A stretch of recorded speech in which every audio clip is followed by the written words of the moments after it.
Jessica Jones, episode 11, I Got the Blues, may not be the best of this series, but you know what? It's kind of an important one. Episode 10 was huge. It was epic. It left me speechless for a good little while there.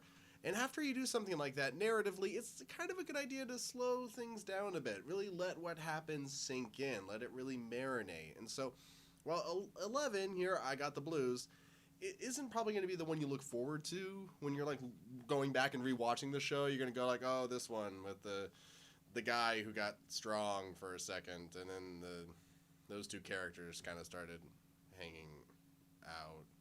So if that sounds like main story-wise for the season, not a whole lot happens, that's because main story-wise for the season, not a lot happens. It's pretty much immediately after the events of episode 10. And the episode starts with them having to clean up the mess, because there was a huge fucking mess of episode 10. And then from there, Jessica, she's lost. She doesn't know what happened to Kilgrave. He escaped at the end of the episode with his father, who had been working on a potential cure for Kilgrave's abilities, because, just to segue into that for a minute, spoilers-ish, Kilgrave's abilities revolve around a type of virus that his parents invented, basically, and used on Kilgrave to save him from going brain dead from unnamed brain dead going condition-itis when he was a child. And those experiments led to him having his abilities, and they used a virus to cure it, and now when he's around, he's like exhaling like virus particles or something that if you breathe in and then Kilgrave tells you something to do, I guess you do it. It's a clever way to describe his abilities, but it makes it a little complicated in the sense of, like, if he hasn't been in the room with someone for a while, or if he hasn't been in that close to proximity with someone for a while, how do they get the particles to just... whatever. That doesn't matter, though. In the comics, I guess it was pheromones, and all the purple that he's wearing on the show was applicable because his name was actually Mr. Purple, and he had purple skin. Whatever. But, so Jessica's attempting to find out where Kilgrave went with his father, who had been working on that cure at the end of episode 10. And she completely lost the trail. She doesn't know where to start. She's grasping at straws, attempting to check the morgues to get a lead on any mysterious deaths or anything like that, because she thinks that Kilgrave is going to kill her father. But I don't think he's going to kill his father. That Kilgrave's going to kill his father, not Jessica's father. Jessica's father's dead. Kilgrave's father's alive and is imprisoned by Kilgrave.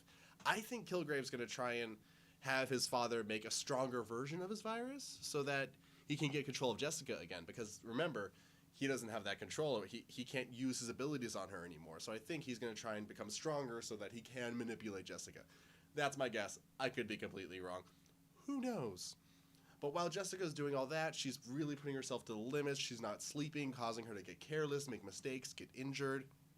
And then while that's going on, a character I haven't talked about in a while, Officer Simpson, who's Patsy, Trish, Walker, whatever that character's name is. I still don't fully... like, why is she called Trish if her name's Patsy? Whatever. Her boyfriend, who got manipulated by Kilgrave, he is kind of going to the extreme himself, in that he's turning to some kind of, I guess, knockoff Captain America making program, and taking these pills that make him super fucking strong, and he's using those to try and fuel him so that he has what he needs to kill Kilgrave, and that causes him to make some incredibly terrible decisions, really hurt some serious people, and to get into a fight with Jessica that doesn't really go well for a lot of people. Not saying how spoiler-wise, but it's big, it's over the top, and the ending is it's a little sad. But you'll see what happens. But then while that's happening, there's also like this nice little story about Jessica's past, because when her parents died, Patsy, Trish, whatever, his mom adopted Jessica because she went to school with Patsy, Trish, whatever. And this mother was always trying to push Patsy, Trish, whatever, into being like a big child star, so that this mother character, whose name I can't remember, can just live the easy life off of the wealth and gainings of her daughter. And Jessica moves in, her powers kind of start coming into fruition.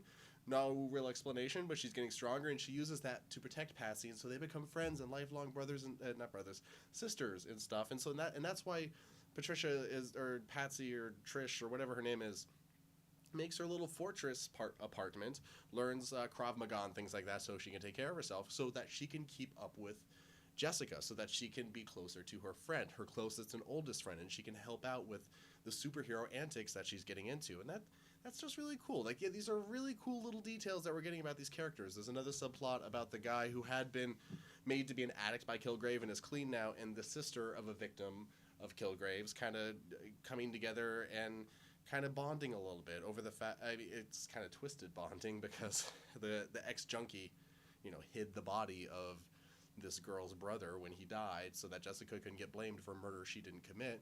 And so there's tension there, and it's not the best episode, but it's interestingly told. I like the wide scope of it. I like all the different things that it's covering. I like the setups that it's doing, like the stuff with Officer Simpson and the pills that he's taking that are making him all raged out and stuff. I think those are going to be important. Jessica Jones is probably going to get a season 2. People are fucking loving it. And if not season 2, she's going to at least show up in the other Marvel things. Like, she could easily show up in Daredevil. She could easily show up in Captain America Civil War. That's what it's called. But and that would be cool to see her coming back into all these scenarios, her playing with the other Avengers. I really think that she would be a great foil for a lot of the Avengers characters, especially like Tony Stark. I really want to see that.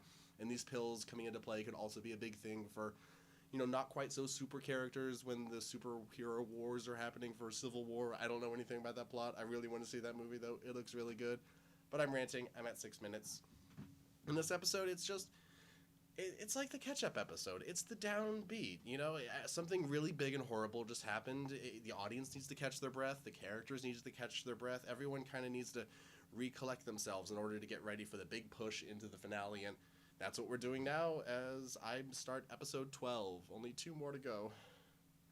It's so good. I don't want it to end, but I hope the ending is good, so let's check it out. Peace.